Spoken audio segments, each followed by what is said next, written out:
अस्सलाम वालेकुम मेरे समझदार पाकिस्तानी। मेरा नाम रेहान तारिक है और आप मेरा यूट्यूब चैनल और फेसबुक पेज देख रहे हैं। करोड़ा दुरूद आकाए दो जहां नबी मेहरबान मोहम्मद मुस्तफ़ा सल्लल्लाहु अलैहि वसल्लम पर। इस दुआ और इस उम्मीद के साथ इस व्लॉग का आगाज करते हैं कि अल्लाह रब्बुल इज़्ज़त इस मुल्क के फैसला साजों के दिलों में समझदार पाकिस्तानियों के लिए नरमी पैदा कर दे। फौजी जर्नैलों को बरात और आम आदमी पे टैक्स। अकल से आरी वजीर खजाना मोहम्मद औरंगजेब ने ऐसा बजट तैयार किया है जो आम आदमी की हिम्मत को खत्म कर देगा। आर्मी चीफ, 3 स्टार जनरल्स, वफाकी वज़रा, सदर पाकिस्तान, वजीर आजम पाकिस्तान, हाई कोर्ट और सुप्रीम कोर्ट ऑफ पाकिस्तान के मोअज़्ज़ज़ जजेस को टैक्स छूट, टैक्स मराहत, ओवरऑल जो मराहत फराहम की गई हैं कि आपने बिजली का बिल इतना अदा करना है, इतने यूनिट्स फ्री, पानी के ऊपर इतना यूनिट्स फ्री, गैस पे सब्सिडी, ये सारी चीज़ें यूटिलिटीज़ के ऊपर, घर के रेंट से लेकर गाड़ी के पेट्रोल तक के मामला। और फिर वफाकी हुकूमत ये कहती है कि हमने अपने अखराजात को कम किया है, अपने 20% अखराजात कम कर दिए हैं। ये तनकीद कौन कर रहा है, किस अंदाज में कर रहा है, क्या कह रहा है, मैं चाहता हूं जरा सबसे पहले उसकी एक झलक आपके सामने रखूं, तो देखिए। आपने एग्जाम्पशन दी हुई है आर्मी चीफ को, 3 स्टार जनरल्स को, वज़रा को, सदर को, सुप्रीम कोर्ट और हाई कोर्ट के जजेस को एग्जाम्पशन दी हुई है। किस चीज़ की एग्जाम्पशन है? जो उनको मराहत मिलती हैं उस वो टैक्सेशन में, इनकम टैक्स में वो लागू नहीं होता उन पे। आप उनको ख़त्म करें भाई। लोगों डॉन न्यूज से वाबस्ता सीनियर सहाफ़ी सनाउल्लाह साहब हैं। गुफ्तगू आपने सुनी गुज़श्ता रोज़ जब वज़ीर ख़जाना ने पोस्ट बजट प्रेसर दिया तो उसमें भी सनाउल्लाह साहब ने खड़े होकर यूं ही तुंदो तेज सवालात दागे और उसके बाद हॉल तालियों से गूंज उठा। अब ये क्या बात कर रहा है और क्यों कर रहा है, मैं ज़रा इसका हिस्टोरिकल पर्सपेक्टिव आपके सामने रखना चाहता हूँ। मुल्क की तारीख में एक ऐसा वज़ीर आज़म भी आया जिसका नाम मोहम्मद खान जुनेजो था। 1985 में वजारत उज़्मा की कुर्सी पर बराजमान होने वाला मोहम्मद खान जुनेजो जब आता है तो एक शख्सियत जो असल में मोहम्मद खान जुनेजो के पीछे जिसके बारे में तासुर होता है कि इन्होंने एक अननोन आदमी को, सिंध से ताल्लुक रखने वाले एक सीधे सादे सादा लो शरीफ आदमी को वजीर आजम बना दिया, जिसका नाम मोहम्मद खान जुनेजो था, जो दीन मोहम्मद का बेटा था। और वजारत रेलवेज उसके पास थी, जिस वजह से पीर पगारा साहब उसको रेलवे बाबू का नाम भी देते थे। मोहम्मद खान जुनेजो एक अननोन आदमी जब आता है तो पहली ही तकरीर के अंदर ही took on to the chief of army staff, यानी उस वक्त जनरल ज़ियाउल हक के अगेंस्ट ऐसी तकरीर होती, यानी ऐसे मामला डिस्कस होते हैं कि चारों तबक 14 तबक जिसको कहते हैं रोशन हो जाना, वो मामला होता है। उसके बाद मोहम्मद खान जुनेजो 5 नुकात पेश करते हैं। उन 5 नुकात के अंदर मुल्क के कवानीन को इस्लामी नज़रियाती उसूलों पर उस्तवार करने की बात होती है, सोशल जस्टिस सिस्टम की बात होती है, इकोनॉमिक जस्टिस सिस्टम की बात होती है, पॉवर्टी एलिविएशन की बात होती है, तालीम की बात होती है, आला तालीम की बात होती है, साइंस एंड टेक्नोलॉजी की बात होती है। उसके बाद जनाब मोहम्मद खान जुनेजो साहब हैव्स और हैव नॉट्स, यानी हैव्स के ऊपर जिनके जो बरात याफ्ता तबका है उसको उस पर टैक्स इंपोज करने की बात करते हैं, और जो हैव नॉट, जो अंडर प्रिविलेज क्लास है, उसके मुंह में दाने डालने की बात करते हैं।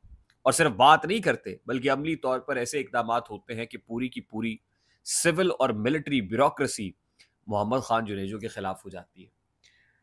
वफाकी दारुल हुकूमत के अंदर, इस्लामाबाद के अंदर इन पर्टिकुलर, ओवरऑल जो सिविल ब्यूरोक्रेसी, सरकारी ब्यूरोक्रेसी है, उसको ये हुक्म सादर किया जाता है कि हुजूर ये जो आपने बड़ी बड़ी गाड़ियां रखी हुई है ना, किसी सरकारी अफसर के पास कोई बड़ी गाड़ी नहीं होगी, बल्कि एफएक्स गाड़ी, एफएक्स सुजुकी एफएक्स गाड़ियां, 800 सीसी गाड़ियां, बड़ी गाड़ियां लेकर सरकारी बाबुओं को 800 सीसी छोटी एफएक्स गाड़ियां दे दी जाती हैं।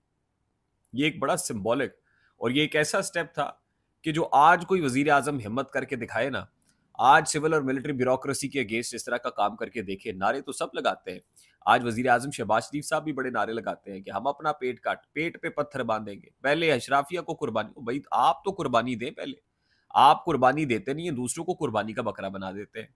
कोई जज अपनी मराद छोड़ने को तैयार है, कोई जर्नैल अपनी मराद छोड़ने को तैयार है, कोई वफाकी वजीर अपनी मराद छोड़ने को तैयार है, क्या वजीर आजम तैयार है, क्या सदर तैयार है? जवाब है नहीं। क्या ब्यूरोक्रेसी तैयार है जो बजट बनाती है? नहीं। तो आम आदमी के ऊपर आप जीएसटी की हद को भी जनाब 20% के ऊपर लेके जा रहे हैं, तो आम आदमी के सब्र का पैमाना तो लबरेज होगा। ये बजट गोरख धंधा है। अल्फाज का गोरख धंधा है, बड़ा बैलेंस्ड बजट, बड़ा पॉपुलर बजट, बड़ा अवाम के हक में बजट, बजट कोई भी अवाम के हक में हमारे जैसे मुल्क के अंदर जहां IMF का सख्त डंडा हो वहां हो नहीं सकता, प्रैक्टिकली पॉसिबल नहीं है। तो किसी हद तक, बल्कि बहुत हद तक, हर हद तक अगर मैं कहूं, सनाउल्लाह साहब जो गुफ्तगू कर रहे हैं उसके अंदर दम है, कल की पोस्ट बजट प्रेसर के अंदर भी और आज भी। तो मोहम्मद खान जुनेजो जो गैर जमाती बुनियादों के ऊपर वजीर आजम मुंतखब हुआ था 1985 में, फिर जाहिर है मिलिट्री इस्टेब्लिशमेंट को खटकने लगता है। 1988 में जल जल साहब जो है उसको बरतरफ कर देते हैं, यानी मोहम्मद खान जुनेजो जो गालिबन जापान के दौरे पे होते हैं, वो वापस आते हैं, एयरपोर्ट के ऊपर मीडिया टॉक कर रहे होते हैं तो कान में कोई कहता है कि साईं आप फारिग कर दिए गए हैं, और कहानी खत्म हो जाती है। तो यही बात है कि हमें अपना इक़्तिदार प्यारा है, इक़्तिदार जाता देख नहीं सकते, इसलिए हम सख्त फैसले उनके अगेंस्ट, अवाम के अगेंस्ट नहीं, अवाम के अगेंस्ट तो सब कर लेते हैं, उनके अगेंस्ट जिनके अगेंस्ट करने चाहिए वो कोई नहीं लेता है। अच्छा, दूसरी इंपॉर्टेंट खबर जो आज की इंपॉर्टेंट न्यूज़ है वो ये है कि इद्दत में निकाह केस से मुताल्लिक जो गुज़श्ता रोज़ एडिशनल सेशन जज अफजल मजोका साहब, क्योंकि अब शाहरुख अर्जुमन साहब ने तो केस ट्रांसफ़र करने की दरख्वास्त की थी इस्लामाबाद हाई कोर्ट में, ये केस मुंतकिल हुआ अफजल मजोका साहब को।